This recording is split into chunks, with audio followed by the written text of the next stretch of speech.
was supposed to play a Filipino from the southern Philippines the way he wanted it.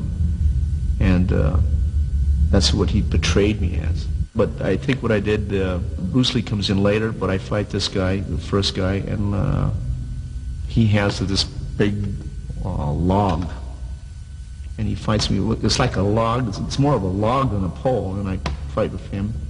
Then the next one comes in, and I fight him. He has a little, it was a big stick, but then it got smaller. And I fight him with the stick, and I beat him. And then Bruce Lee comes in. He takes over, and then he beats him.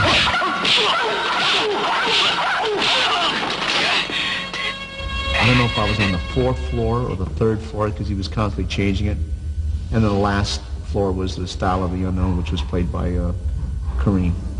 While the ending of the film was not yet finalized, Bruce had decided that it would involve Australian actor George Lazenby. The main thing was he wasn't going to kill me. He said, I'm not going to kill you. You're going to be a good guy, because he killed practically everybody in these movies. They turned out to be bad. But he thought that I'd be a great communication rod to the people that he didn't get through to because of his Chineseness. And he said, some people don't see that we're all the same. He said, they don't see our souls. He said, our cultures are different. But Bruce was that kind of guy that wanted to go the best. He wanted to be the best he could. And he had no time for people who were wishy-washy or didn't care or weren't sincere. And it didn't matter where they were from. And I could tell that this guy didn't care that I was Wilo or Australian or Caucasian or whatever. He knew that I knew that this is the way to go. That's through spirit and not through nationality or religion or any of that stuff, which people generally bond through.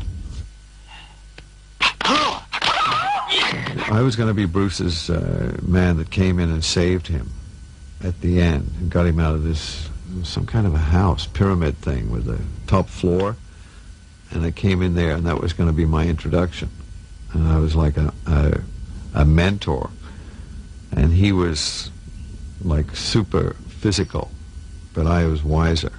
And then I was going to fade out again and then come into another movie with him later. And that's what we're talking about. Whatever Game of Death might have been, it remains the final work of the greatest martial artist the world has ever seen.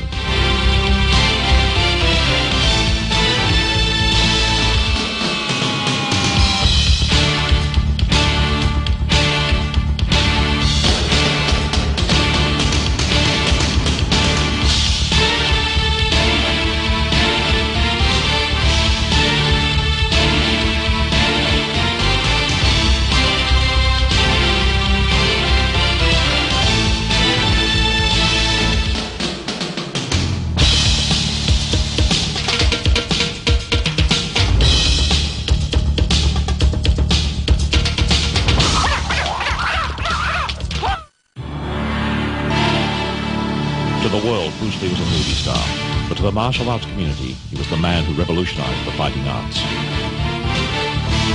Bruce Lee, in his lifetime, authorized only 3 people to teach on his behalf: Taki Kimura, James Lee, and Dan Inosanto. At the time that Bruce Lee was alive, there was only 3 of us that were sanctioned by Bruce Lee to teach it. That was Taki Kimura, and James Lee, of course, passed away, and he was of Oakland, and myself. Taki Kimura taught at Bruce Lee's Seattle school. Bruce ranked him as his most senior instructor in Jun Fan Kung Fu. Today, Taki continues to teach in Seattle. He is also the keeper of Bruce Lee's final resting place at Lakeview Cemetery. Right now, we're up on Capitol Hill, Lakeview Cemetery, which is probably the 1st or 2nd oldest cemetery in the city. And Bruce was, when he died, and Linda brought him back here to have him buried here in Seattle, for the reason that this was his second love as far as where he wanted to live. And she looked down the hill down there beyond that little columbarium or whatever you call it, and that's where most of the Chinese are buried. And so she looked there first, but she was looking elsewhere, and she came up here and she found that this gave a very panoramic view of the University of Washington over there where we went to school, Lake Washington over that overlooked up here, and so she felt this was a real ideal place for him to be. So this is where she had him buried. And Of course, Brandon, having died, why he was buried next to his father here. Dan Inosanto is the only man to be certified by Bruce Lee as an instructor in Jeet Kune Do. He has faithfully continued to develop and pass on Jeet Kune Do since Bruce's death in 1973. They can be found in Western boxing. In the early days, Dan was the instructor of Bruce Lee's Los Angeles Jeet Kune Do school. This is the original logbook of the attendance of the Chinatown School, which started in 1967. And at this time, he appointed me as the head instructor, and he would oversee this by coming in and watching me teach from time to time. If he wasn't filming, he would come in on Saturday and Sunday and sometimes teach the class or sometimes observe the class. But the majority of times he came in, he would just take over the class and teach, and I would just assist. Dan continues to teach in Los Angeles. His academy is a meeting and training place for martial artists from all over the world. The academy is not just a teaching location. It houses many of the original banners and training equipment items from Bruce Lee's martial arts schools.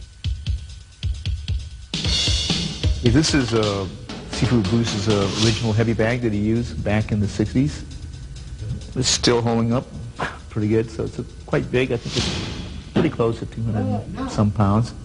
During this time period, we used to train because we didn't have any tie pads, so Seafood Bruce advocated the use of using the football forearm guard.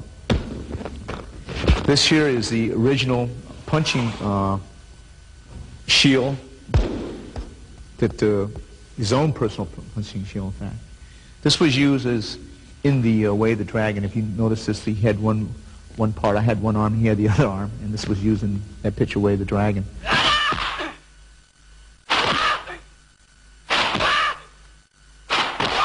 This is the sign or the plaque that we had here. This is the truth in combat is different for each individual in the style.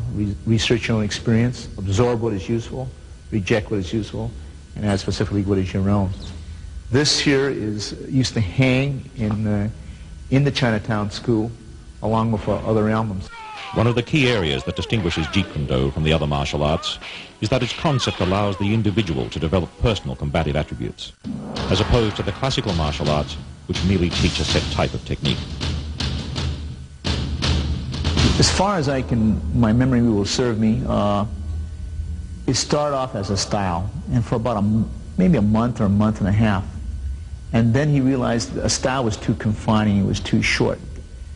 Then he realized that the combat is usually geared under certain principles that you would follow and certain concepts you would go. So he said, JKD is more of a concept, and it should be constantly researched. It's kind of like, I refer to it as research and development, and that you would research different fighting arts, which he did extensively. That's why I find it very humorous now that people want to go back to the original. Now, the original JKD is what they refer to as Junfang Gung Fu. That has certain stances, certain type of footwork, certain type of kicks, which was the basis for what he called at that time Jeet Kune Do. But Jeet Kune Do, as he said, I have not invented a new style or a method of training, whether it be Chinese, Japanese, Okinawan, Korean, or whatever.